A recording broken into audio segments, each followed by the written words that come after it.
الحمد لله نحمده ونستعينه ونستغفره ونعوذ بالله من شرور أنفسنا وسيئات أعمالنا من يهده الله فلا مضل له ومن يضلل فلا هادي له وأشهد أن لا إله إلا الله وحده لا شريك له وأشهد أن محمدا عبده ورسوله يا أيها الذين آمنوا اتقوا الله حق تقاته ولا تموتن إلا وأنتم مسلمون يا أيها الناس اتقوا ربكم الذي خلقكم من نفس واحدة وخلق منها زوجها وبث منهما رجالا كثيرا ونساء واتقوا الله الذي تساءلون به والأرحام إن الله كان عليكم رقيبا يا أيها الذين آمنوا اتقوا الله وقولوا قولا سديدا يصلح لكم أعمالكم ويغفر لكم ذنوبكم ومن يطع الله ورسوله فقد فاز فوزا عظيما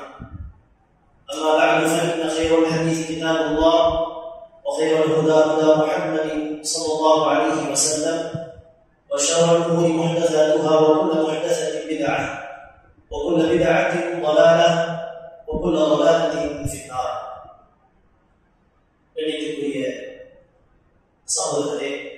சகோதரிகளே,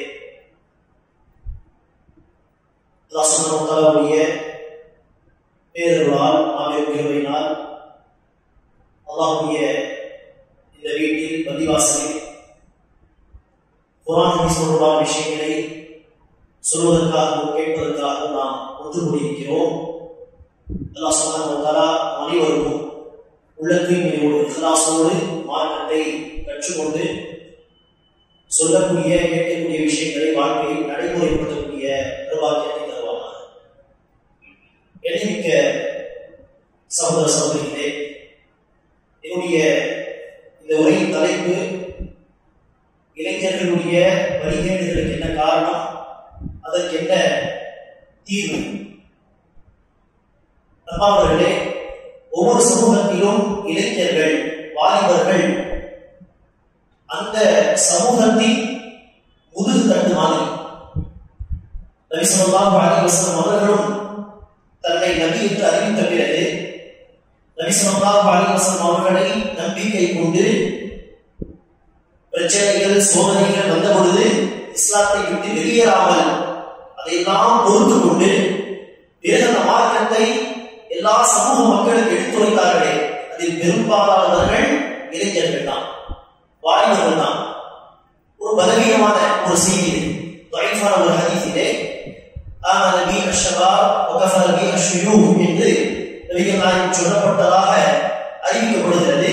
என் மீது நம்பிக்கை கொண்டவர்கள் இளைஞர்கள், என்னை மறுத்தவர்கள் பெரும்பாலும் வயதில் முதிர்ந்தவர்கள். அந்த செய்தி பலவீனமான செய்தி.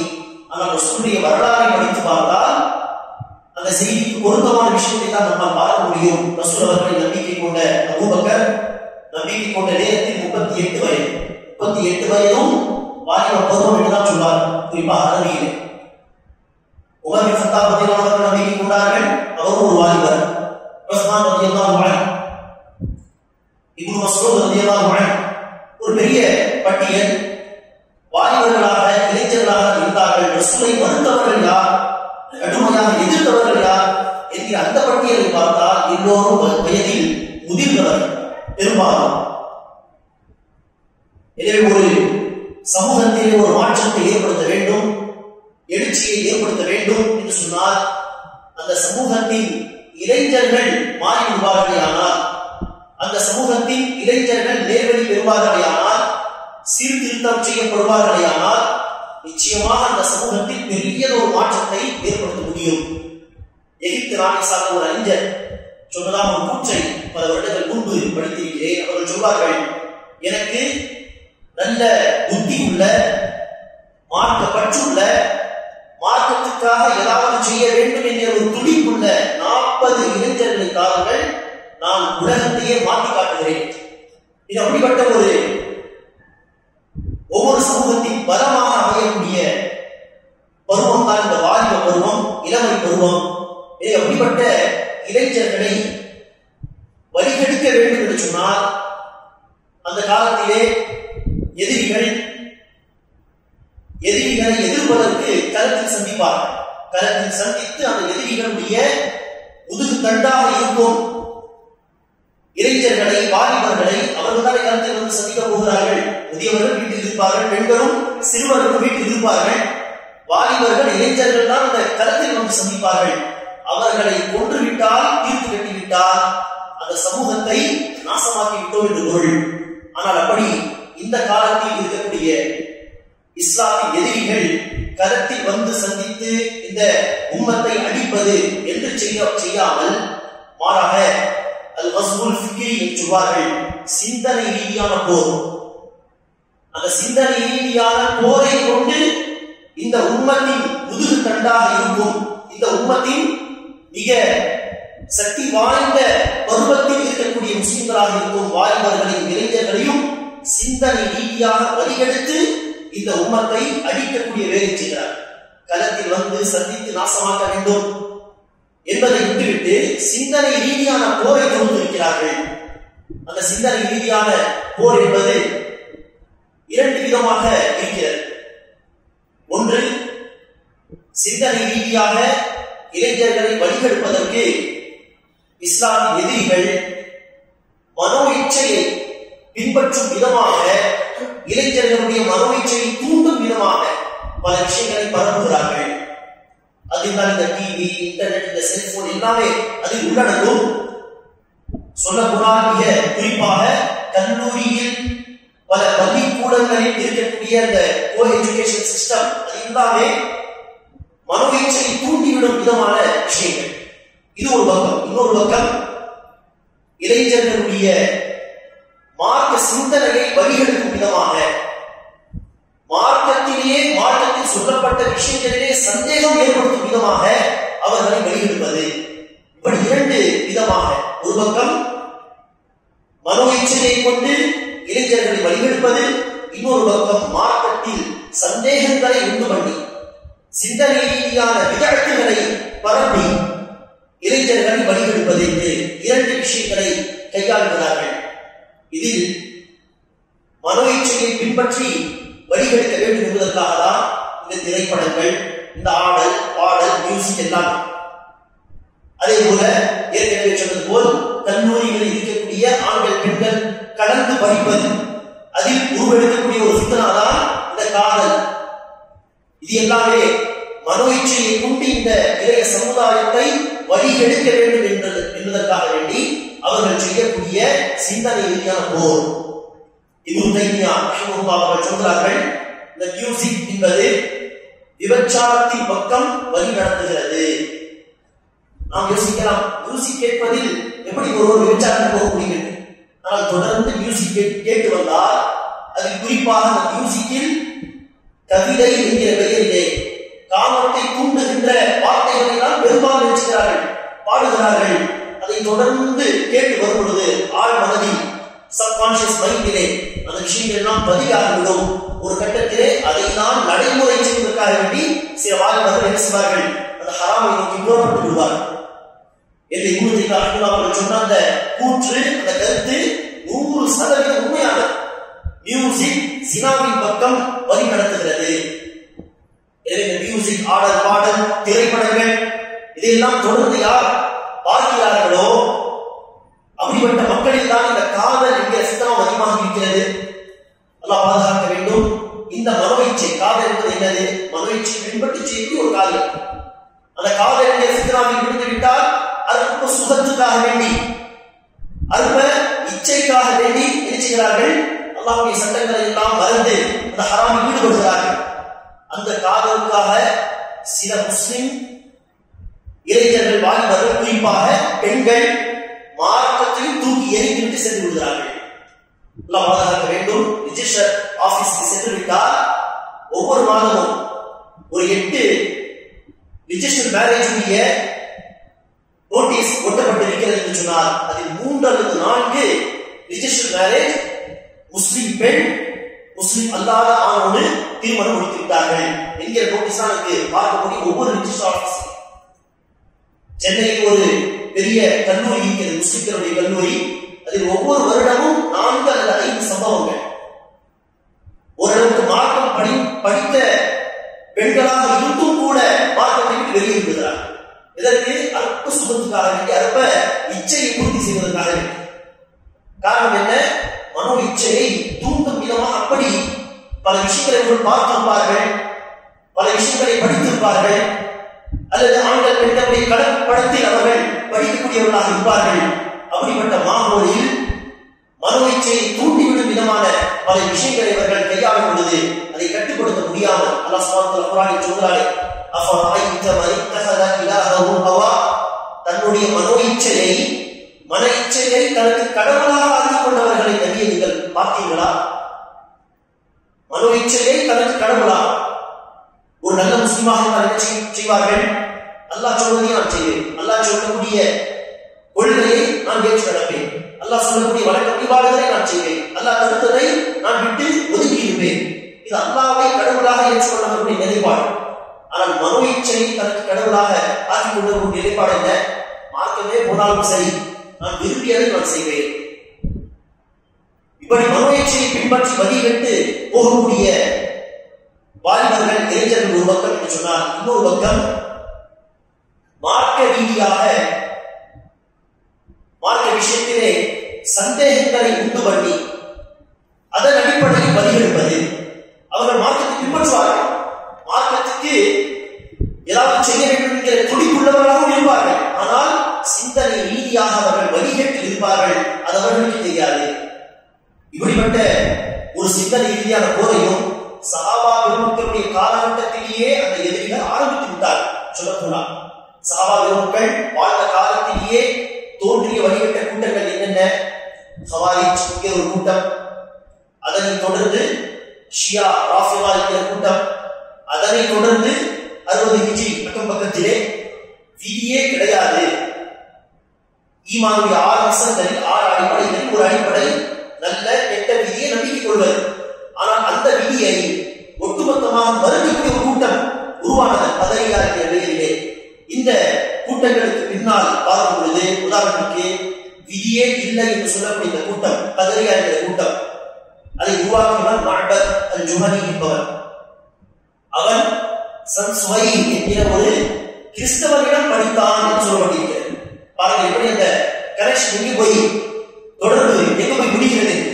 விதியே கிடையாது என்று மறுக்கக்கூடிய கூட்டத்தை உருவாக்கியவன் அவன் யாரிடம் படித்தான் என்று பார்த்தால் இஸ்லாத்தின் ஒரு எதிரி நஸ்ரானியிடம் படித்தான். அதே போல்தான் ஜஹ்மியா என்கிற ஒரு கூட்டம் உருவானது, அதே போல் ஜபரியா என்கிற ஒரு கூட்டமும் உருவானது. அந்த கூட்டத்தை உருவாக்கியவன் ஜஹம் பின் சஃப்வான். அவனுடைய பின்னணியிலும் சொல்லப்பட்டிருக்கிறது, அவன் ஜஅத் பின் திர்ஹமிடம் படித்தவன். அந்த ஜஅத் பின் திர்ஹம் தன்னை முஸ்லிம் என்று சொல்லிக் கொண்டுதான் இருந்தான். ஆனால் அந்த ஜஅத் பின் திர்ஹமும் ஒரு நஸ்ரானியிடம் தான் என்ன செய்தான்? சில விஷயங்களை படித்தான். அங்கிருந்தான் இந்த சிந்தனையின் வழிகள் வந்தது. எனவே சஹாபாவுடைய காலத்தில் தோன்றிய சில வழிகளுக்கு பின்னால் இந்த எதிரிகளுடைய சூழ்ச்சி என்பதை பார்க்கிறோம். அதே எதிரிகள் குறிப்பாக யூதர்கள் இந்த காலத்தில் முடிச்சுகிறார்கள். சிந்தனை ரீதியாக முஸ்லிம் இளைஞர்களை வாலிபர்களை வழிகெடுக்க வேண்டும் என்று சொல்லி தவறான சிந்தனைகளை பரப்புவது, இஸ்லாம் என்கிற பெயரிலே விதஅத்தான சிந்தனைகளை பரப்புவது, யார் சொல்கிறார்கள் யார் பேசுகிறார்கள் என்பதெல்லாம் பார்க்காமல் ஒரு புதிய ஒரு சிந்தனை குறித்து கேள்விப்பட்டால் ஒரு இளைஞர் என்ன செய்ய வேண்டும், ஒரு வாலிபர் என்ன செய்ய வேண்டும்? நம்பகமான அறிஞர்களிடம் வந்து இப்படி நான் கேள்விப்பட்டேன், இது குர்ஆன் ஹதீஸ் அடிப்படையில் உள்ள ஒரு சிந்தனை தானா அல்லது குர்ஆன் ஹதீஸ்க்கு மாற்றமான ஒரு சிந்தனையா என்றெல்லாம் விசாரிப்பதில்லை. யார் என்ன சுவாரஸ்யமாக பேசினாலும் புதிய புதிய தலைப்பு, தஜ்ஜால் வந்து விட்டானா, மஹதி அலைஹிஸ்ஸலாம் வந்து விட்டாரா, ஏதாவது ஒரு தலைப்பை வைத்து இப்படி பேசிவிட்டால் சுவாரஸ்யமான தலைப்பாக இருக்கிறது என்று கேட்க ஆரம்பித்து பேசக்கூடிய நபர் சிந்தனை ரீதியாக எந்தெந்த வழிகளின் பக்கம் அழைத்து சென்றானோ அங்கெல்லாம் கண்மூடித்தனமாக போகக்கூடிய ஒரு பெரிய கூட்டம் இருக்கிறது வாலிபர்கள், இளைஞர்கள். ஆனால் அல்லாஹ் அங்கீகரித்தவன் பேசக்கூடிய அந்த நபர் எதிரிகளால் உருவாக்கப்பட்ட ஒரு நபராக இருக்கிறான். இப்படி எல்லாம் இந்த காலத்தில் செய்திருக்கிறார்கள் இந்த இஸ்லாமிய எதிரிகள். அந்த அடிப்படையில் இந்த காலத்திலும் அந்த சிந்தனை ரீதியான வழிகட்டின் ஒரு வெளிப்பாடுதான் முஸ்லிம் குடும்பத்தில் பிறந்த சில இளைஞர்கள் வாலிபர்கள் முஸ்லிம்களாக இல்லை. அவர்கள் அல்லாஹ்வை நம்பிக்கை கொண்ட ஒரு அடியாராக இல்லை, இஸ்லாத்தை ஒரு மார்க்கமாக ஏற்றுக்கொண்ட ஒரு நபராக இல்லை. பிறந்த குடும்பம் முஸ்லிம் குடும்பம் தான், பேர் என்னவோ ஹாலித் ஹாமித் தான். ஆனால் இஸ்லாத்தை விட்டு வெளியேறிவிட்டார். அப்படி இஸ்லாத்தை விட்டு வெளியேறிய அந்த மக்களுடைய ஒரு கூட்டம், எக்ஸ் முஸ்லிம் என்கிற பெயரில் ஒரு கூட்டமே இருக்கிறது, ஒரு ஆர்கனைசேஷன் இருக்கிறது. குறிப்பாக கேரளாவில் அவர்கள் என்ன செய்கிறார்கள், ஆன்லைன் வழியாக எல்லாம் உட்கார்ந்து குர்ஆனை குறித்து சந்தேகம் கொண்டு செய்யும் விதமாக வகுப்பு நடத்துகிறார். வகுப்பு நடத்தக்கூடியவர் யார்? சில வருடங்கள் முன்பு முஸ்லிமாக இருந்தவர், முஸ்லிம் குடும்பத்தை சார்ந்தவர். ஆனால் குர்ஆன் என்பது இறைவனுடைய வார்த்தை அல்ல, சொல்ல போனால் இறைவனே கிடையாது என்று நாத்திகவாதிகளாக சொல்வார்கள். அப்படி நாத்திகவாதிகளாக மாறி அதை பிரச்சாரம் செய்யக்கூடியவர்களாக இருக்கிறார்கள். எக்ஸ் முஸ்லிம் என்கிற ஒரு அமைப்பை உருவாக்கி அந்த அமைப்பில் இருக்கக்கூடிய அத்தனை பேரும் வாலிபர்கள், இளைஞர்கள், முஸ்லிம் குடும்பத்தில் பிறந்தவர்கள், சில வருடங்கள் முன்பு, பல வருடங்கள் முன்பு முஸ்லிம்களாக இருந்தவர்கள். இது என்னது? சிந்தனை ரீதியான வழிகேடு. வழிகெட்டவர்கள் யாராக இருக்க முடியும்? இதை இஸ்லாத்தின் எதிரிகள் தான். முஸ்லிம்களுக்கு மத்தியில் சில பேரை என்ன செய்வார்கள், முஸ்லிம்கள் தோட்டத்தில் அனுப்பி வைத்து வழிகெடுப்பார்கள். அல்லது இஸ்லாம் என்கிற பெயரிலே முஸ்லிம்கள் எழுதிய புத்தகங்கள் என்கிற வடிவத்திலே பல விஷயங்களை, பல லிட்டரேச்சரை என்ன செய்வார்கள், முஸ்லிம்களுக்கு மத்தியிலே பரப்புவார்கள். அதை படித்து வழிகெட்டு போகக்கூடிய ஒரு காட்சி பார்க்கிறோம். இப்படி எவ்வாறுகளே அடிப்படையில் பார்க்கும் பொழுது வாலிபர்கள், இளைஞர்கள் வழிகெட்டு போவதற்கு 2 காரணங்கள் தான். ஒன்று, மனோ இச்சையை பின்பற்றி இஸ்லாத்தை விட்டு தூரமாக செல்வது. 2, சிந்தனை ரீதியான வழிகேடுகளில் அதை இஸ்லாமாக நினைத்துக் கொண்டு, அதை இஸ்லாம் என்று நினைத்துக் கொண்டு வழிகெட்டு போவது என்கிற 2 வழிகேடுகள் தான் உண்டு. எனவே இந்த வழிகேடுகள் ஏன் உருவாகிறது, அதை விட்டு தன்னை பாதுகாத்துக் கொள்வதற்கு என்ன வழி, 2ஐயும் ஜோடி ஜோடியாக சேர்த்து நாம் இன்ஷா அல்லாஹ் பார்ப்போம். முதலாவது காரணம் என்ன? வழிகேட்டில் செல்வதற்கு முதல் காரணம் அறியாமை. இஸ்லாத்தின் அடிப்படை கல்விகள் அவர்களுக்கு வழங்கப்படவில்லை. அவர்கள் இஸ்லாமின் அடிப்படை கல்வியை தேடவில்லை என்பதுதான் எல்லா வகையான வழிகேடுகளுக்கு ஒரு அடிப்படை காரணம். அதற்கு தீர்வு என்ன? மார்க்க கல்வியை தேட வேண்டும். பள்ளிவாசலில், மதரசாக்களின் நிர்வாகத்தில் உள்ளவர்கள் இளைஞர்களுக்கு, வாலிபர்களுக்கு அந்த கல்வியை புகட்டுவதற்கான ஏற்பாடுகளை செய்ய வேண்டும். அதற்கான வாய்ப்புகளை ஏற்படுத்தி தர வேண்டும். எனவே ஒரு அடிப்படை காரணம் அறியாமை. அதே நேரத்தில் வழிகேடை விட்டு மக்களை பாதுகாப்பதற்கு ஒரு அடிப்படை சொல்யூஷன் இஸ்லாமிய கல்வியை பரப்புவது. எனவேதான் நபி ஸல்லல்லாஹு அலைஹி வஸல்லம் அவர்கள் கல்வியை தருவது என்ற விஷயத்திலே அதிகமாக கவனம் செலுத்தியிருக்கிறார். அல்லாஹ் சுப்ஹானஹு வ தஆலா நபி ஸல்லல்லாஹு அலைஹி வஸல்லம் அவர்களுடைய பொறுப்புகளை சொல்லும் பொழுது குர்ஆனின் பல வசனங்களில் நபி இந்த உலகத்தில் வந்து எந்தெந்த பொறுப்புகளை நிறைவேற்றுகிறார் என்று சொல்லும் பொழுது பல வசனங்களில் அல்லாஹ் சொன்ன விஷயம் என்ன? யத்லு அலைஹிம் ஆயாத்திஹி, அல்லாஹ்வுடைய வசனங்களை அவர் ஓதி காண்பிப்பார். வ யுஅல்லிமுஹுல் கிதாப வல் ஹிக்மா, வேதத்தின் மற்றும் ஹிக்மா என்கிற ஞானம், அதாவது ஹதீஸ், குர்ஆன் ஹதீஸுடைய கல்வியை அவர்களுக்கு போதிப்பார். இந்த கல்வியை கொண்டு அடுத்து என்ன செய்வார்? வ யுஸக்கீஹிம், அந்த மக்களை, சஹாபாவை அவர் பரிசுத்தப்படுத்துவார், தஸ்கியா செய்வார்.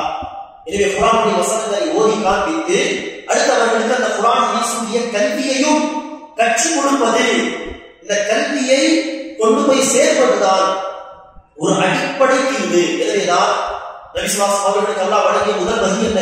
படியுங்கள், ஓதுங்கள். இது ஒரு அடிப்படை தீர்வு இந்த கல்வியாக இருக்கிறது. அது மிக முக்கியமாக அகீதாவை, இஸ்லாமிய கொள்கையை ஆழமாக அந்த வாலிபர்களுடைய, இளைஞர்களுடைய உள்ளங்களில் பதிவு செய்ய வேண்டும். ஆணித்தரமாக அவர்களுக்கு சொல்லித்தர வேண்டும்.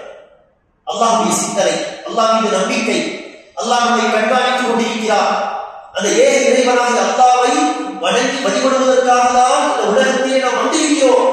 அந்த நோக்கத்தை உணர்ந்து நாம் ஒவ்வொரு நாளும் வாழ வேண்டும். அந்த நோக்கத்தை மறந்து ஒரு நாள், சொல்லப்போனால் ஒரு நொடி கூட நாம் திசை மாறி போக கூடாது என்கிற சிந்தனை ரீதியான, கொள்கை ரீதியான, உளரீதியான விஷயங்களை அவர்களுக்கு சொல்லித்தர வேண்டும். நபி ஸல்லல்லாஹு அலைஹி வஸல்லம் அவர்கள் தன்னுடைய சகோதரர் இப்னு அப்பாஸை, அவர்கள் வயதில் குறைந்தவர், 11-12 வயது உள்ள ஒரு சிறுவர், அவரை பார்த்து சொல்கிறார், யா குலாம், சிறுவனே, உஅல்லிமுக கலிமாத், நான் உனக்கு சில வார்த்தைகளை சொல்லித் தருகிறேன், அதை கவனமாக கேள், அதை கற்றுக்கொள். இஹ்ஃபதில்லாஹ யஹ்ஃபதுக், நீ அல்லாஹ்வை நினைவில் கொண்டால், அல்லாஹ்வை மறக்காமல் நீ வாழ்ந்தால் அல்லாஹ் உன்னை நினைவில் கொள்வான்.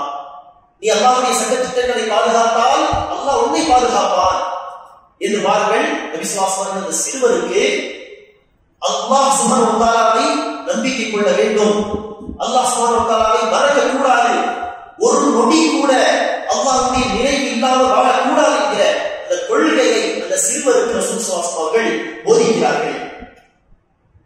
இதுதான் விசுவாசத்தினுடைய தர்பியத்துடைய வழிமுறை.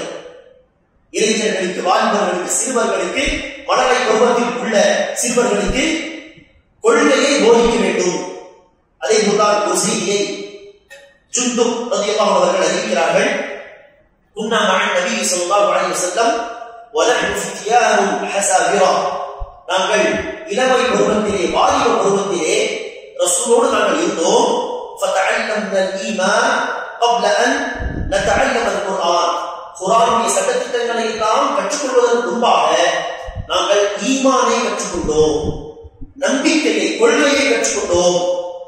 பிறகு நாங்கள் குர்ஆனை கற்றுக்கொண்டோம், அதாவது சட்டதிட்டங்களை கற்றுக்கொண்டோம். அவ்வாறு சட்டதிட்டங்களை படிக்கும் பொழுது இஸ்தத்னா ஈமானன், இன்னும் நம்முடைய ஈமான் கொள்கை அதிகரித்தது. எனவே குர்ஆனில் சொல்லப்பட்ட கொள்கையை நபி ஸல்லல்லாஹு அலைஹி வஸல்லம் சஹாபா பெருமக்கள் கற்றுக் கொடுத்தார்கள். அந்த கொள்கையில் ஒரு உறுதி கிடைத்த பிறகு குர்ஆன் ஹதீஸுடைய சட்டதிட்டங்களை படிக்கும் பொழுது அதை சஹாபா பெருமக்கள் பின்பற்றி நடந்தார்கள். அவர்களுடைய ஈமான் அதிகரித்தது. இதைத்தான் இன்னும் தெளிவாக இப்னு உமர் அவர்கள் சொல்கிறார்கள். இப்னு உமர் ரலியல்லாஹு அன்ஹு சொல்லும் பொழுது, நாங்கள் ரசூல் ஸல்லல்லாஹு அலைஹி வஸல்லம் அவர்களிடம் கொள்கையை, ஈமானை படித்தோம், பிறகு நாங்கள் குர்ஆனை கற்றுக்கொண்டோம், அதாவது சட்டதிட்டங்களை எல்லாம், இபாதத்துடைய வழிமுறைகளை எல்லாம் கற்றுக்கொண்டோம். அதனால் ஹலால் ஹராமுடைய சட்டங்கள் வரும்பொழுது பேணி வாழக்கூடிய ஒரு சிந்தனை நம்மிடத்தில் இருந்தது. ஆனால் உங்களை நான் பார்க்கிறேன் என்று தாபியீன்களில் சிலரை பார்த்து இப்னு சொல்கிறார். ஆனால் நான் உங்களை பார்க்கிறேன், நீங்கள் எடுத்த உடனே குர்ஆனில் வந்த ஹராம் ஹலால் சட்டங்களை எல்லாம் படிக்கிறீர்கள்.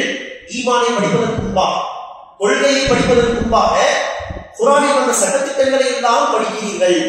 ஆனால் உங்களுக்கு அந்த வசனங்களை அழகாக படித்து நீங்கள் கடந்து சென்றாலும் அந்த வசனங்கள் என்ன ஏவல் வந்திருக்கிறது, கட்டளை வந்திருக்கிறது, அந்த வசனத்தில் என்ன விலக்கல், எதை விட்டதா தடுக்கிறான், அதெல்லாம் உங்களுக்கு தெரியாமலே, அதை நீங்கள் விலகிக் கொள்ளாமலே அப்படியே படித்து கடந்து சென்று விடுகிறீர்கள் என்று இப்னு உமர் சொல்கிறார்.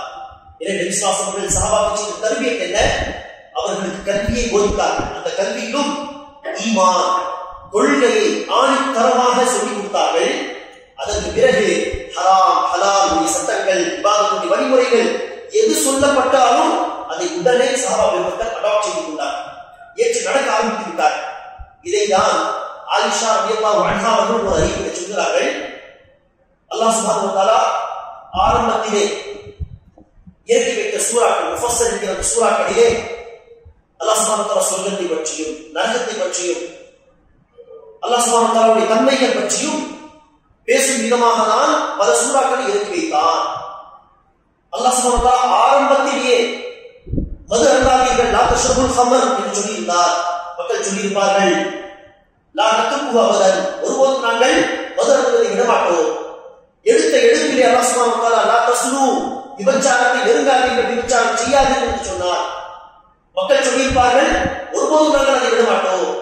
ஆனால் அல்லாஹ் சுப்ஹானஹு வ தஆலா எடுத்த உடனே மது அருந்தாதீர்கள், விபச்சாரம் செய்யாதீர்கள் என்று சொல்லாமல் சொர்க்கம் நரகத்தை பற்றியும், அல்லாஹ்வை பற்றியும், ஏகத்துவத்தை பற்றியும் பல விஷயங்களை சொல்லிக் கொடுத்து அவர்களுடைய ஈமானை பலப்படுத்தி விட்டார். அந்த அஸ்திவாரத்தை அல்லாஹ் சுப்ஹானஹு வ தஆலா போட்டு விட்டார், அந்த ஃபவுண்டேஷன். அதற்கு பிறகு அல்லாஹ் சுப்ஹானஹு வ தஆலா மதீனத்து வாழ்க்கையிலே விபச்சாரம் செய்யக்கூடாது, மது அருந்தக்கூடாது, இப்படி செய்ய வேண்டும், அப்படி செய்ய வேண்டும் என்கிற சட்டத்திட்டங்களை எல்லாம் இறக்கி வைக்கும் பொழுது உடனே சஹாபா பெருமக்கள் அதை ஏற்று நடக்க ஆரம்பித்தார்கள் என்று ஆயிஷா ரலியல்லாஹு அன்ஹா அவர்கள் சொல்கிறார். இது இப்படி அன்பானவர்களே, முதலாவது ஒரு சொல்யூஷன் தான் நாம் இளைஞர்களுக்கு, வாலிபர்களுக்கு கல்வியை புகட்ட வேண்டும். அதற்கான மிகப்பெரிய ஒரு பொறுப்பு பள்ளிவாசல்கள், மதரசாக்களை நிர்வாகம் செய்யக்கூடிய மக்கள் மீது இருக்கிறது. அதே போல் மார்க்க அறிஞர்கள் மீது அந்த பொறுப்பு இருக்கிறது. ரசூலுடைய இதே வழிமுறையை பயன்படுத்தி இளைஞர்களுக்கு மார்க்க கல்வியை நாம் தர வேண்டும். நபி ஸல்லல்லாஹு அலைஹி வஸல்லம் அவர்கள் எப்படியெல்லாம் மார்க்கத்தை சொல்லி சொன்னார்கள் என்பதற்கு இன்னொரு உதாரணம் தான் மாலிக் பின் ஹுவைரிஸ் ரலியல்லாஹு அன்ஹு அவர்கள் அறிவிக்கிறார். நாங்கள் இளைஞர்களாக இருந்தோம். ஒரு கூட்டம், ஒரு குழுவாக ரசூலை நாங்கள் சந்தித்து நம்பிக்கை கொண்ட அந்த நேரத்திலே ஷபபத்துல் முத்தகாரிபூன் இளைஞர்களாக வாலிபர்களாக நாம் இருக்கும் அந்த நேரத்தில் ஃபஅகம்னா இன்தஹு 20 லைலத்தன் மதீனாவில் ரசூலிடம் 20 நாட்கள் நாங்கள் தங்கியிருந்தோம். 20 நாட்கள் தங்கியிருந்து ரசூலிடம் நாம் மார்க்கத்தை கற்றுக்கொண்டோம். ஃபவன்ன அன்னா இஷ்தக்னா அஹ்லனா நமக்கு நம்முடைய வீட்டு மக்களை தேடுகிறது என்பதை ரசூல் அவர்கள் உணர்ந்து கொண்டார்கள். வந்து தங்கியிருக்கக்கூடிய இந்த வாலிபர்களுக்கு வீட்டு ஞாபகம் இருக்கிறது என்பதை ரசூல் அவர்கள் உணர்ந்து கொண்டார்கள். நபி ஸல்லல்லாஹு அலைஹி அவர்கள் வகான ரஃபீகன் ரஹீமன் நபீது கருணை காட்டக்கூடிய ஒரு நற்குணம் படைத்த தூதராக அவர்கள் இருந்தார்கள். எனவே நம்முடைய தேவையை நமக்கு வீட்டு மக்களுடைய ஞாபகம் வருகிறது, வீட்டு மக்களை தேடுகிறது என்று ரசூல் அவர்கள் உணர்ந்த பிறகு ரசூலாவே நம்மை அழைத்து சொன்னார்கள், நீங்கள் வீட்டுக்கு போகலாம், வீட்டுக்கு நீங்கள் சென்று விடுங்கள். ஆனால் வீட்டுக்கு போன பிறகு உங்கள் வீட்டு மக்களுக்கும் நீங்கள் மார்க்கத்தை சொல்லித்தார்கள். சொல்லு கமா ரஅய்துமூனி உஸல்லி மேலும் என்னை நீங்கள் எவ்வாறு தொழுவதாக கண்டீர்களோ அதே போல் நீங்களும் தொழுகை நடத்துங்கள், பிறருக்கும் தொழுகை சொல்லித்தார்கள். தொழுகை நேரம் வந்துவிட்டால் உங்களில் ஒருவர் அசான் சொல்லட்டும், அதே போல் உங்களில் பெரியவர் தொழுகை நடத்தட்டும் என்று நபி ஸல்லல்லாஹு அலைஹி வஸல்லம் சொல்லி அனுப்பி வைத்தார்கள். இப்படி வரக்கூடிய சஹாபா மக்களுக்கு, இஸ்லாத்தை தழுவக்கூடிய புதிய முஸ்லிம்களுக்கும் நபி ஸல்லல்லாஹு அலைஹி வஸல்லம் அவர்கள் மதீனாவில் தங்க வைத்து அடிப்படை விஷயங்களை சொல்லிக் கொடுத்து அனுப்பி வைப்பார்கள். இப்படி கல்வி கற்றுக் கொடுப்பதில் நாம் கவனம் செலுத்தினால்தான் இளைஞர்களை இந்த காலகட்டத்தில் நாம் பாதுகாக்க முடியும் எல்லா வகையான ஃபித்னாக்களை விட்டு. அல்ஹம்துலில்லாஹ் சென்ற பல வருடங்கள் அல்லது பல நூற்றாண்டுகளை விட இந்த நூற்றாண்டில் இளைஞர்கள் கல்வியை நோக்கி வருகிறார்கள். ஒரு பாசிட்டிவான விஷயம் இது. கல்வியை நோக்கி வருகிறார்கள், மார்க்கம் கற்றுக்கொள்வதிலே ஆர்வம் காட்டுகிறார்கள். அல்ஹம்துலில்லாஹ் அதை இன்னும் அதிகமாக பரப்ப வேண்டும். அவருடைய ஆர்வத்தை பயன்படுத்திக் கொள்ள வேண்டும். கல்வியை பரப்புவதுதான் ஒரு அடிப்படை தீர்வு. சரி, இரண்டாவது விஷயம் என்ன? இளைஞர்கள் வாலிபர்கள் வழிகேட்டில் செல்வதற்கு அடிப்படை ஒரு காரணம், அதற்கான தீர்வு என்ன என்று பார்த்தால், தர்பியத்து செய்ய வேண்டிய காலத்தில் பல பெற்றோர்கள் முறையான தர்பியத்து செய்வதில்லை. வழிகேட்டு போவதற்கு ஒரு அடிப்படை காரணம். அதற்கு தீர்வு என்ன? தர்பியத்து செய்ய வேண்டிய பருவத்தில் தர்பியத்து அவசியம் செய்ய வேண்டும் என்பதுதான் அதற்கான தீர்வு.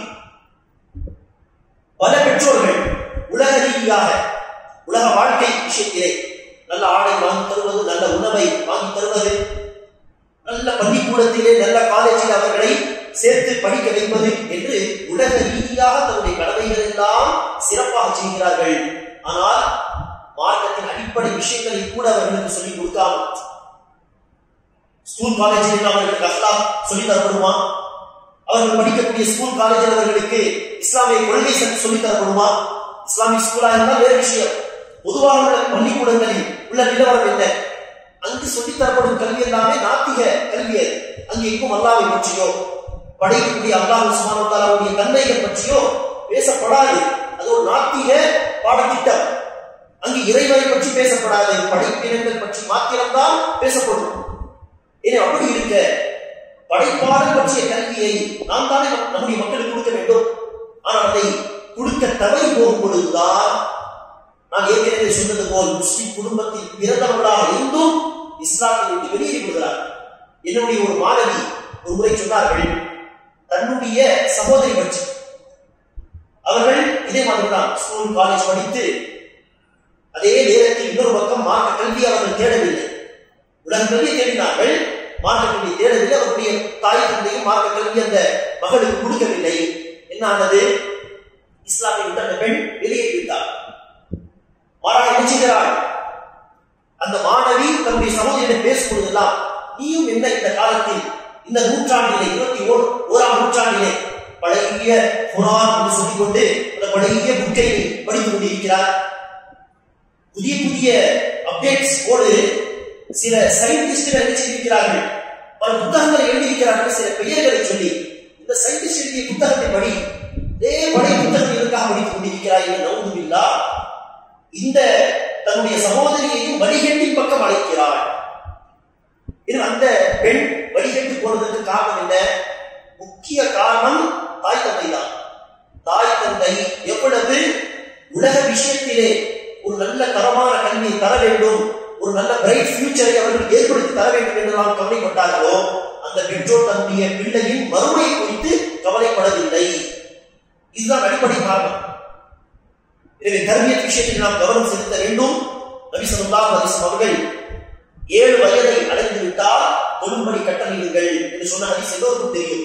எனவே 7 வயது என்பது தர்பியத்துடைய மிக சரியான நேரம். அதற்கு முன்பு என்ன சொன்னாலும் அவர்களுக்கு புரியாது. அப்போது செல்லமாக பாசமாக விளையாடி வளர்க்க வேண்டும். 7 வயதை அவர்கள் எட்டிவிட்டால் அடுத்து தர்பியத்துடைய மிக சரியான நேரம் அந்த காலம் தான், அந்த பருவம் தான். அரபியில் ஒரு பழமொழி உண்டு, ஹதீஸாக சிலர் அதை சொல்வார்கள். அது ஹதீஸ் கிடையாது, மாறாக ஒரு அறிஞர் சொன்ன ஒரு கூற்று என்று சொல்லலாம். அரபியில் அது ஃபேமஸான ஒரு பழமொழியாக இருக்கிறது. சொல்வார்கள், 7 வயதை அடையும் வரை ஓடி விளையாடி தன்னுடைய குழந்தையை வளர்க்க வேண்டும். அடுத்து 7 வயதை அடைந்து விட்டால், அதை பூர்த்தி செய்து விட்டால் அதற்கடுத்து 14 வயதை அடையும் வரை என்ன செய்ய வேண்டும்? அடுத்த அந்த 7 வருடம் அவர்களுக்கு அதவு சொல்லிக் கொடுப்பது, நற்குணங்களை சொல்லிக் கொடுப்பது, மார்க்க அடிப்படைகளை சொல்லிக் கொடுப்பது என்று தர்பியத்துக்காக அந்த காலத்தை பயன்படுத்திக் கொள்ளுங்கள். அடுத்த 7 வருடம், அதாவது 15 to 21 வயதை அடையும் வரை கூட அவர்களை வைத்துக் கொண்டு தன்னுடைய அனுபவங்களை சொல்லித் தருவது, உலக வாழ்க்கை என்றால் என்ன, எப்படி வாழ வேண்டும், எப்படி உலகத்தை சம்பாதிக்க வேண்டும், அதே நேரத்தில் எப்படி மார்க்கத்தையும் கடைபிடிக்க வேண்டும் என்று தன்னுடைய அனுபவங்களை அவர்களுக்கு சொல்லித் தர வேண்டும். அடுத்து நீங்கள் அவருடைய கயிற்றை விட்டுவிட்டாலும், அவர்களை தன்னுடைய கண்ட்ரோல் வைக்காவிட்டாலும் அவர்களே அந்த பக்குவத்தை அடைந்து விடுவார்கள் என்று அறிவித்து சொல்வார்கள். அந்த விதத்திலே நபிகள் நாயகம் சொன்ன அந்த 7 வயதை அடைந்துவிட்டால் தொழும்படி சொல்லுங்கள் என்று சொன்னார்கள். அந்த வயதிலிருந்து தர்பியத்தை செய்ய தவறிவிட்டால் 5 வளையாவது 50 வளையுமா என்று சொல்வார்கள். அதுபோன்று அந்த பருவத்தில் தர்பியத்தை செய்ய தவறிவிட்டு குழந்தை வளர்ந்த பிறகு காலேஜ் படிக்கக்கூடிய வயதை எல்லாம் அடைந்த பிறகு சொல் பேச்சு கேட்க மாட்டேன் மீறுகிறான், தாய் தந்தைக்கு மதிப்பு கொடுப்பதில்லை என்று ஒரு ஆய்வுடன் இமாமிடம் வந்து ஏதாவது அறிவுரை சொல்லுங்கள் என்று சொன்னார். அந்த நேரத்தில் அறிவுரை சொன்னால் அல்ல நாடினால் தாக்கம் ஏற்படலாம், ஆனால் பெரிய ஒரு தாக்கம் ஏற்படாது. தர்பியத்துடைய உண்மையான காலம் அந்த 7 வயது. அந்த காலத்தில் நல்ல தர்பியத்தை செய்துவிட்டால் அந்த தர்பியத்தின் அடிப்படையில் வளர்ந்த பிள்ளைகள் உலகத்தில் உள்ள ஃபித்னாக்களுடைய தாக்கத்தின் காரணமாக ஏதோ ஓரளவுக்கு வழிகேட்டின் பக்கம் போனாலும், தவறுகளின் பக்கம் அவர்கள் போனாலும், இன்ஷா அல்லாஹ் பெரிய அளவில் வழிகேட்டில் அவர்கள் போக மாட்டார்கள். அந்த தர்பியத்துடைய தாக்கம் நிச்சயமாக நம்முடைய வாழ்க்கையில் ஏற்படத்தான் செய்யும். எனவேதான் பாருங்கள் அன்பார்களே, பெரிய பெரிய இமாம்கள் என்று நாம் கேள்விப்படக்கூடிய அந்த அறிஞர்களுக்கு பின்னால் இந்த தர்பியத்து தான் இருந்தது. முக்கியமாக இமாம் ஷாஃபிஈ ரஹிமஹுல்லாஹ், யாருக்கு தெரியாது, பெரிய பிரபலமான இமாம். அவர்கள் இமாமாக உருவாகுவதற்கு அடிப்படை காரணம் அவருடைய தாய். அவர்கள் சிறு பருவத்தில் இருக்கும் பொழுதே அவருடைய தந்தை இறந்து விட்டார். அவருடைய தாய் வச்சிருந்தார்கள், இங்கு இருந்தால் என்னுடைய பிள்ளை ஷாஃபிக்கு படிப்பதற்கான வாய்ப்புகள் பெரிய அளவில் கிடையாது என்று சொல்லி தன்னுடைய பூர்வீகம் மக்காவுக்கு அழைத்து வந்துவிட்டார். இமாம் ஷாஃபிஈ குறைஷ் கோத்திரத்தை சார்ந்தவர், பனு ஹாஷிம் குடும்பத்தை சார்ந்தவர் சொல்ல போனார். எனவே நினைச்சார்கள் மக்காவுக்கே சென்று விடலாம். இதற்காக என்னுடைய பிள்ளை மார்க்கத்தை படிக்க வேண்டும் என்கிற அந்த ஒரு காரணத்துக்காக மக்காவுக்கு வந்தார்கள். மக்காவில் இருக்கக்கூடிய அறிஞர்களை ஷாஃபி படித்தார்கள். ஒரு 9-10 வயதை அடைந்த பொழுது அங்கும் பாருங்கள் தாயுடைய தர்பியத்து. இந்த காலத்தில் இருக்கக்கூடிய பிரபலமான இமாமாகிய இமாம் ஹிஜ்ரா என்று அழைக்கப்படும் மதீனாவில் இருக்கக்கூடிய இமாம் மாலிக்கிடனுடைய பிள்ளை படிக்க வேண்டும் என்று சொல்லி கஷ்டப்பட்டு இமாம் ஷாஃபிஈயை மதீனாவுக்கு அனுப்பி வைத்தார். அங்கு சென்று இமாம் மாலிக்கிடம் தொடர்ந்து பல வருடங்கள் இமாம் ஷாஃபிஈ படித்தார்கள். அடுத்துதான் அவர்கள் இமாம் ஷாஃபிஈயாக உருவாக்கப்பட்டார். அதற்கு பின்னால் தாயுடைய தர்பியத். அதே போல்தான் இமாம் அஹ்மத் பின் ஹம்பல் ரஹிமஹுல்லாஹ் அவர்கள் சொல்கிறார்கள் தன்னுடைய தாயை பற்றி, பக்தாதுடைய நகரத்தில் கடுமையான பனி இருக்கும் காலத்தில், குளிர்காலத்தில் என்னுடைய தாய் ஃபஜர் தொழுகைக்காக என்னை எழுப்பி வெந்நீர் வைத்து சுடுதண்ணீர் வைத்து என்னை உது செய்யும்படி சொல்லி அந்த இருண்ட பாதையில் நான் தனியாக போகக்கூடாது என்று சொல்லி பள்ளிவாசல் வரை என்னை என்னுடைய தாயார் விட்டு செல்வார்கள். அடுத்து நான் ஃபஜர் பொழுது அங்கு உட்கார்ந்து படித்து வீட்டுக்கு திரும்புவேன். சொல்வதற்கு இது இலகுவான ஒரு விஷயம், சொன்ன உதாரணம். ஆனால் யோசித்து பாருங்கள், இங்கு நாம் ஃபஜர் தொழுகைக்காக எழுந்திருந்தாலே பெரிய விஷயம். எழுந்து பிள்ளைகளை தட்டி எழுந்து தொழு என்று சொன்னாலே பெரிய விஷயம். ஆனால் இங்கு எழுந்து வெந்நீர் வைத்து உது செய்யும்படி சொல்லி பள்ளிவாசல் வரை வழி அனுப்பி வருகிறார் என்று சொன்னால் எவ்வளவு பெரிய தர்பியத்து. அதற்குரிய தாக்கம் தான் இமாம் அஹ்மத் பின் ஹம்பல் என்ற ஒரு இமாம் உருவானார்கள். இப்னு தைமியா ரஹிமஹுல்லாஹ் அவருடைய உதாரணத்தை எடுத்துக்கொள்ளுங்கள். இப்னு தைமியா ரஹிமஹுல்லாஹ் அவர்கள் திருமணம் முடிக்கவில்லை, தொடர்ந்து இஸ்லாமுக்காக உழைப்பது என்று அதிலே தன்னுடைய நேரங்களை எல்லாம் செலவு செய்திருந்தார்கள். அந்த வேலைகளில் நீண்ட காலம், பல மாதங்கள் அல்லது பல வருடங்கள் எகிப்திலே இருந்துவிட்டார். தன்னுடைய தாயை பார்ப்பதற்காக வேண்டி போகவில்லை, ஷாம் நாட்டுக்கு போகவில்லை. எனவே தன்னுடைய தாய்க்கு ஒரு கடிதத்தை எழுதி சொல்கிறார், என் அருமை தாயே, சில முக்கியமான வேலைகளில் நான் சிக்கி இருக்கிறேன். இந்த வேலைகளை விட்டு என்னால் உங்களை பார்ப்பதற்காக வேண்டி அங்கு வர முடியவில்லை. எனவே என் மீது கோபம் கொள்ளாதீர்கள். எனக்கு அல்லாஹ் சுப்ஹானஹு வ தஆலா ரெக்கைகளை கொடுத்திருந்தால் உங்களை பார்ப்பதற்காக வேண்டி பறந்து நான் வந்திருப்பேன். என்னுடைய சூழ்நிலையை நீங்கள் கருத்தில் கொள்வீர்கள் என்று நான் நம்புகிறேன் என்று ஒரு கடிதத்தை எழுதும் பொழுது அவருடைய தாயார் என்ன பதில் எழுதினார்கள் என்று சொன்னால், அவர்கள் தன்னுடைய மகனை பார்த்து அந்த கடிதத்தை எழுதுகிறார்கள், என் அருமை மகனே, நீ எங்கு இருக்கிறாய், எந்த வேலைகளில் ஈடுபட்டு இருக்கிறாய் எனக்கு நன்றாக தெரியும். நீ என்னை விட்டு பல மாதங்கள் என்னை பார்க்காமல் சந்திக்காமல் தூரமாக இருக்கிறாய் என்பதற்கு நான் நாளை மறுமை நாளை அல்லாஹ்விடத்தில் முறையிட மாட்டேன். யாரெல்லாம் என்னுடைய மகன் என்னை பார்ப்பதற்காக வரவில்லை என்று அல்லாஹ்விடத்தில் ஒருபோதும் நான் முறையிட மாட்டேன். ஆனால் மார்க்கத்துக்கு செய்ய வேண்டிய கடமைகளை நீ செய்ய தவறினால், இந்த உம்மத்துக்கு, இந்த சமூகத்துக்கு செய்ய வேண்டிய கடமைகளை செய்ய நீ தவறினால் நிச்சயமாக நாளை மறுமை நாளில் உனக்கு எதிராக நான் அல்லாஹ்விடத்திலே முறையிடுவேன் என்று சொன்னார். இது அப்படிப்பட்ட தாயின் தர்பியத்தின் வெளிப்பாடுதான் இப்னு தைமியா என்ற மிகப்பெரிய ஒரு இமாம், ஒரு மிகப்பெரிய முஜாஹித் உருவானார்கள். எனவே இந்த காலத்திலும் அப்படிப்பட்ட தர்பியத்து தான் மிக மிக அவசியம் இளைய சமுதாயத்தை ஃபித்னாக்களை விட்டு பாதுகாப்பதற்கு. நான் இமாமாக இருக்கக்கூடிய பள்ளிவாசலில் இளைஞர்களுக்கு ஒரு வகுப்பு வாரந்தோறும் நடத்தப்படும்.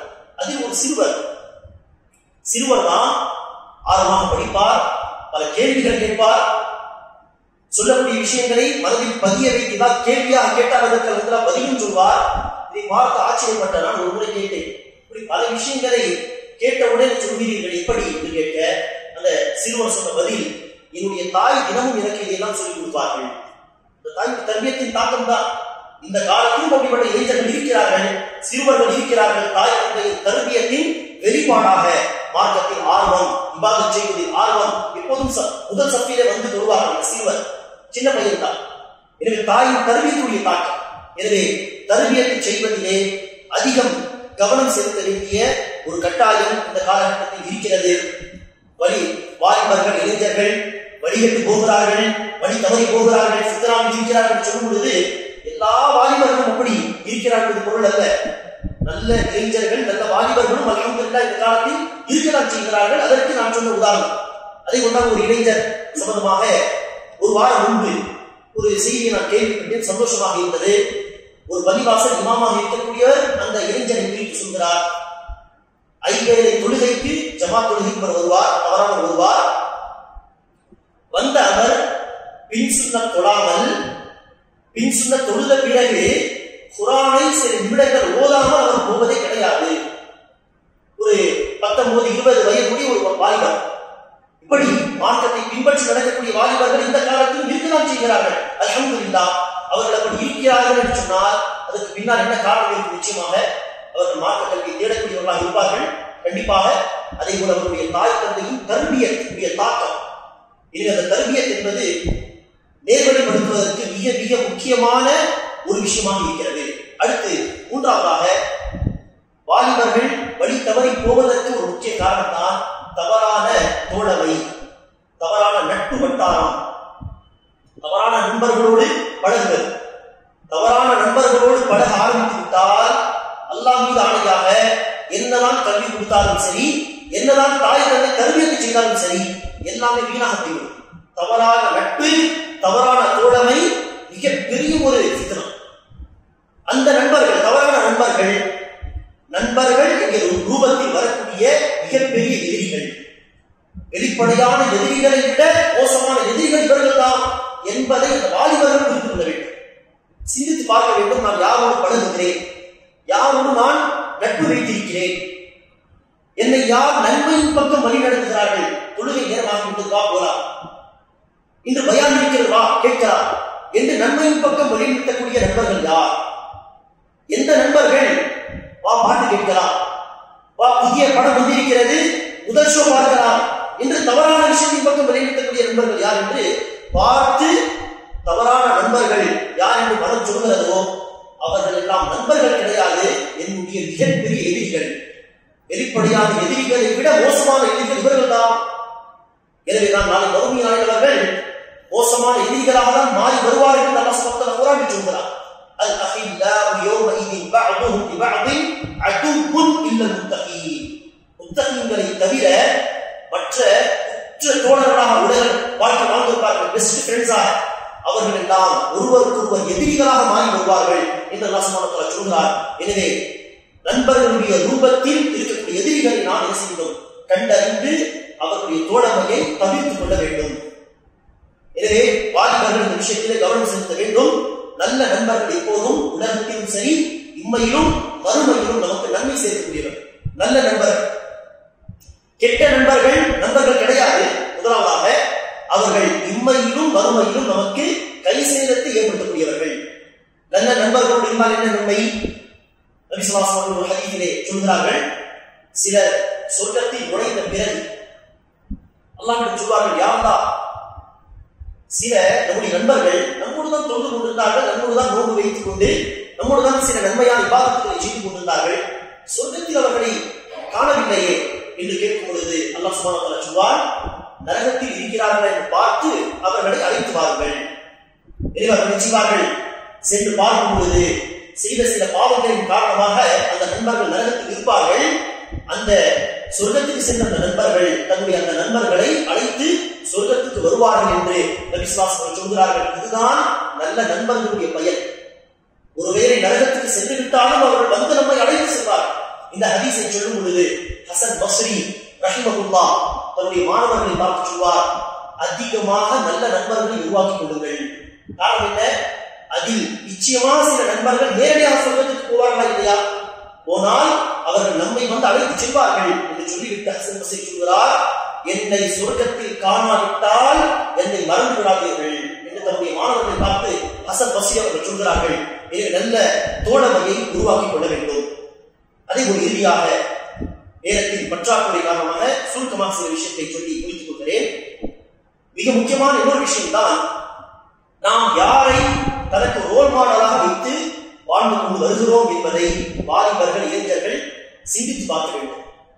ரோல் மாடலாக இன்று பல இளைஞர்கள் மார்க்கத்தோடு பரிபாசனோடு தொடர்பு இருந்தால் அல்ஹம்துலில்லாஹ், தொடர்பு இல்லாத இளைஞர்களை பாருங்கள், இந்த திரைப்பட நடிகர்களை தான் நினைச்சுகிறார்கள் தனக்கு ரோல் மாடலா.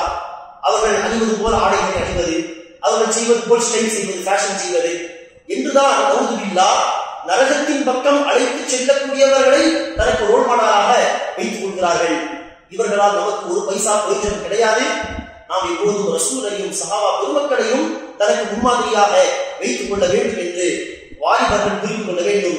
சஹாபா பெருமக்களில் குறிப்பாக வாலிப பருவத்தில் உள்ளவர்களுக்கு பல முன்மாதிரி உண்டு. உதாரணத்திற்கு ஸைத் பின் சாபித் ரலியல்லாஹு அன்ஹு, நபி ஸல்லல்லாஹு அலைஹி வஸல்லம் மதீனா வந்த பொழுது ஸைத் பின் சாபித்துக்கு 10 வயது. ரசூல் அவர்கள் மதீனா வந்து 10 வருடங்கள் வாழ்ந்தார். ரசூல் அவர்கள் வஃபாத் ஆகும்போது அவர்களுக்கு என்ன வயது இருந்திருக்கும்? 20 வயது பூர்த்தியாகிருக்கும், 21 வயது. அடுத்து அபூபக்கருடைய ஆட்சியில் அவர்களுக்கு 21 அல்லது 22 வயது தான். அபூபக்கருடைய ஆட்சியில் குர்ஆனை ஃபாத்திஹாவுக்கு நாஸ் வரை முறையாக வரிசையாக எழுதக்கூடிய பணி நடந்தது. அந்த பணிக்கு பொறுப்புதாரியாக நியமிக்கப்பட்டவர் யார்? ஸைத் பின் சாபித் ரலியல்லாஹு அன்ஹு. 21 வயது வாலிபர். நம்மால் சிந்தித்து பார்க்க முடியுமா? எவ்வளவு பெரிய பணி அது. அந்த பணியை வைத்துதான் இப்போது குர்ஆன் ஓதுகிறோம். கியாமத் வரை யார் குர்ஆன் ஓதினாலும் ஸைத் பின் சாபித் போய் நன்மை செய்யும். அவ்வளவு பெரிய பணியை செய்தவர் 22 வயது வாலிபர். 30 வயதில் 25 வயதில் நாம் என்ன செய்து கொண்டிருக்கிறோம்? இருக்கிறோம், என்ன மார்க்கத்துக்கு செய்திருக்கிறோம், மார்க்கத்துக்கு செய்கிறோமோ இல்லையோ தனக்காக நாம் என்ன செய்கிறோம், தன்னை சீர்திருத்திக் கொண்டோமா இல்லை என்று நாம் சிந்தித்து பார்க்க வேண்டும். இந்த உதாரணத்தை எடுத்துக்கொள்ள வேண்டும். உசாமா பின் ஸைத் ரலியல்லாஹு அவர்கள் ஷாம் நாட்டுக்கு படையெடுத்து சென்றார்கள் ரோமாபுரிக்கு எதிராக. அந்த படையெடுத்து சென்ற பிறகு வெற்றியும் கிடைத்தது அல்ஹம்துலில்லாஹ். அந்த வெற்றியின் தாக்கம் பல பேர் இஸ்லாமை விட்டு வெளியேறலாம் என்று நினைக்கக்கூடிய பல மக்கள் முர்த்தத் ஆகுவதை விட்டு தன்னை பாதுகாத்துக் கொண்டார். அந்த வெற்றிக்கு காரணமாக இருந்தவர், அந்த போரில் கமாண்டராக இருந்தவர் உசாமா பின் ஸைத். அந்த நேரத்தில் அவருக்கு என்ன வயது? 17 வயது. 17 வயது வாலிபர் படையெடுத்து சென்றிருக்கிறார். அல்லாஹ் சுப்ஹானஹு வ தஆலா மகத்தான வெற்றி மத படையை கொடுத்தார். இப்படி பல உதாரணங்களை சொல்லிக் கொண்டே போகலாம். இறுதியாக ஒரே உதாரணம், உஹது போரிலே பல சஹாபாக்கள், வயதில் குறைந்த பல சஹாபாக்கள் போரில் கலந்து கொள்வதற்கு ஆர்வமாக வந்தார். ஆனால் நபி ஸல்லல்லாஹு அலைஹி வஸல்லம் அவர்களோ வயதில் குறைந்தவர்களாக இருக்கிறார்கள், சிறுவர்களாக இருக்கிறார்கள் என்று திருப்பி அனுப்பிவிட்டார். ஏற்கனவே 10 சஹாபாக்கள், அதில் இப்னு உமர், அபூ ஸஈத் அல்-குத்ரி, உஸாமா பின் ஸைத், ஸைத் பின் சாபித் ரலியல்லாஹு அன்ஹும். எதற்காக ஆர்வமாக வருகிறார்? பிக்னிக் செல்வதற்காகவா? இல்லை, போருக்கு செல்வதற்காக ஆர்வமாக. போருக்கு சென்றால் திரும்பி வருவோமா? கேரண்டி கிடையாது. திரும்பி வந்தாலும் பல காயங்களோடு தான் வரக்கூடிய ஒரு சூழ்நிலை இருக்கும் பெரும்பாலும். அப்படிப்பட்ட விஷயத்தில் அந்த சிறுவர்களுடைய உள்ளத்தில் ஆர்வம் இருந்தது என்று சொன்னால், எப்படிப்பட்ட நல்ல தர்பியத்தோடு மார்க்க கல்வியை தேடி அவர்கள் நல்ல வாலிபர்களாக வாழ்ந்திருப்பார்கள் என்பதை இது நமக்கு சுட்டிக்காட்டுகிறது. எனவே அல்லாஹ் சுப்ஹானஹு வ தஆலா வாலிபர்களுக்கு, இளைய சமுதாயத்திற்கு மார்க்க கல்வி தேடக்கூடிய பாக்கியத்தை தருவானாக. அவர்களுடைய பெற்றோர்களுக்கு நல்ல தர்பியத்தை செய்யக்கூடிய பாக்கியத்தை தருவானாக. அதே போல நல்ல நண்பர்களோடு பழகக்கூடிய வாய்ப்புகளை அல்லாஹ் சுப்ஹானஹு வ தஆலா நமக்கு ஏற்படுத்தி தருவானாக. நபிகள் நாயகம் ஸல்லல்லாஹு அலைஹி வஸல்லம் அவர்களையும் சஹாபா பெருமக்களையும் தனக்கு ரோல் மாடலாக ஆக்கிக் கொள்ளக்கூடிய வாக்கியத்தை நம்முடைய வாலிபர்களுக்கு, இதே சமுதாயத்துக்கு அல்லாஹ் சுப்ஹானஹு வ தஆலா வழங்குவானாக. காலத்தில் இருக்கக்கூடிய ஒவ்வொரு ஃபித்னாவை விட்டு அவர்களை பாதுகாப்பானாக. எந்த வாலிப பருவத்தின் இபாதத்தை அல்லாஹ் அதிகம் நேசிக்கின்றானோ அப்படிப்பட்ட இபாதத் செய்த மக்களை, வாலிபர்களை தன்னுடைய அரசின் நிழலுக்கு கீழ் அல்லாஹ் சுப்ஹானஹு வ தஆலா அடைக்கலம் தருவானோ அப்படிப்பட்ட வாலிபர்களாக, இளைஞர்களாக வாழக்கூடிய பாக்கியத்தை அல்லாஹ் சுப்ஹானஹு வ தஆலா நம்முடைய இளைஞர்களுக்கு தருவானாக. ஆமீன். சொல்வதை விட கேட்பதை விட சொல்லக்கூடிய கேட்கக்கூடிய விஷயங்களை எல்லாம் வாழ்க்கையில் நடைமுறைப்படுத்தக்கூடிய தௌஃபீகை அல்லாஹ் சுப்ஹானஹு வ தஆலா நம் அனைவருக்கும் தருவானாக. ஆமீன். வாஹு தஅவானா அல்ஹம்துலில்லாஹி ரப்பில் ஆலமீன்.